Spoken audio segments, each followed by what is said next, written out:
बल और त्वरित के बीच संबंध। भूमिका। बल और त्वरित का संबंध विज्ञान के उन मूलभूत सिद्धांतों में से एक है जो हमारी दैनिक जिंदगी से लेकर वैज्ञानिक अनुसंधान तक हर जगह महत्वपूर्ण भूमिका निभाते हैं। यह विषय न केवल भौतिकी में रुचि रखने वालों के लिए आकर्षक है, बल्कि इसे आम लोग भी समझ सकते हैं, क्योंकि यह हमारे आसपास की दुनिया को बेहतर ढंग से समझने में मदद करता है। आइए इसे सरल और रोचक तरीके से समझते हैं। पहला खंड, बल और त्वरित की परिभाषा। 1. बल, फोर्स। बल वह बाहरी प्रभाव है जो किसी वस्तु की गति, स्थिति या आकार में परिवर्तन कर सकता है। उदाहरण, यदि आप एक बॉल को धक्का देते हैं तो वह गति में आ जाती है। यदि आप उसे पकड़ने की कोशिश करते हैं तो वह रुक जाती है। न्यूटन के नियम के अनुसार बल आस्टान, द्रव्यमान, मैस, एक्स त्वरण, एक्सेलरेशन, इसे सूत्र के रूप में लिखा जाता है। F बराबर ma2। त्वरण, एक्सेलरेशन। त्वरण वह दर है जिस पर किसी वस्तु की गति समय के साथ बदलती है। उदाहरण, यदि एक कार धीरे धीरे तेज हो रही है तो उसका त्वरण हो रहा है। यदि कार ब्रेक लगाकर रुकती है तो यह ऋणात्मक त्वरण कहलाता है। दूसरा खंड, बल और त्वरित का संबंध। FSM, न्यूटन का दूसरा नियम इस संबंध को स्पष्ट करता है। आइए इसे सरल भाषा में समझते हैं। बल और त्वरण का सीधा संबंध। यदि किसी वस्तु पर अधिक बल लगाया जाए तो उसका त्वरण बढ़ जाएगा। उदाहरण, यदि आप एक छोटे पत्थर और एक बड़े पत्थर को समान बल से धक्का देंगे तो छोटा पत्थर तेजी से आगे बढ़ेगा क्योंकि उसका द्रव्यमान कम है। द्रव्यमान और त्वरण का व्युत्क्रमानुपाती संबंध।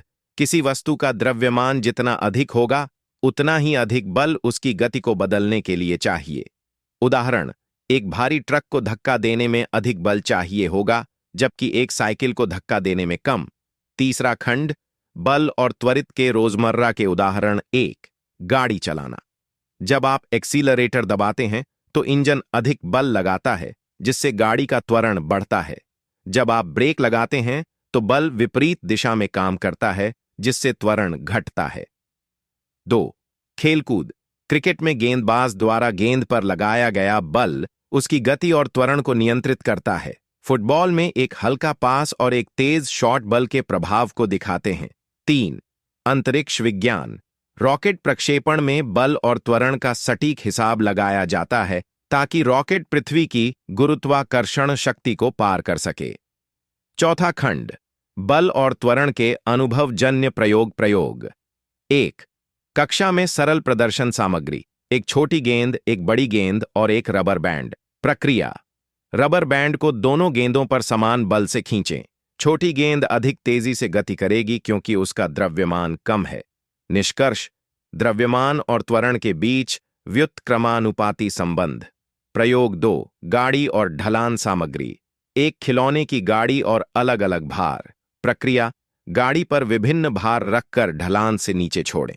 देखें कि अधिक भार वाली गाड़ी धीमी गति से त्वरित होती है। निष्कर्ष, बल और त्वरण के बीच सीधा संबंध। पांचवां खंड, वैज्ञानिक दृष्टिकोण। 1. न्यूटन के नियमों की भूमिका। न्यूटन का दूसरा नियम FSM यह भी बताता है कि बल केवल गति को तेज नहीं करता बल्कि इसे बदल भी सकता है। 2. उन्नत तकनीक में उपयोग।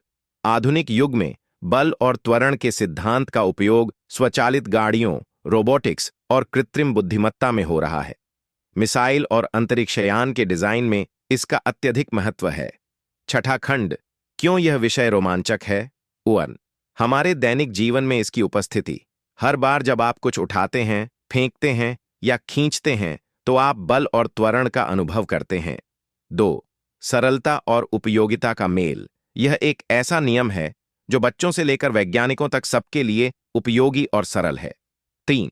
आगे के अध्ययन की प्रेरणा। बल और त्वरण का ज्ञान भौतिकी के अन्य विषयों जैसे ऊर्जा, गति और गुरुत्वाकर्षण को समझने का आधार है। निष्कर्ष, बल और त्वरण के बीच संबंध केवल एक गणितीय समीकरण FSM तक सीमित नहीं है। यह हमारे जीवन और तकनीकी विकास के हर पहलू में मौजूद है। इसे समझने से न केवल हम अपनी दुनिया को बेहतर समझ सकते हैं बल्कि नई तकनीकों और संभावनाओं की खोज भी कर सकते हैं। इस विषय को गहराई से जानने के लिए अगली बार जब आप किसी वस्तु को गति में लाएं तो उसके पीछे काम कर रहे बल और त्वरण पर ध्यान दें। इस सरल सिद्धांत में ही हमारे ब्रह्मांड की गहरी समझ छुपी हुई है।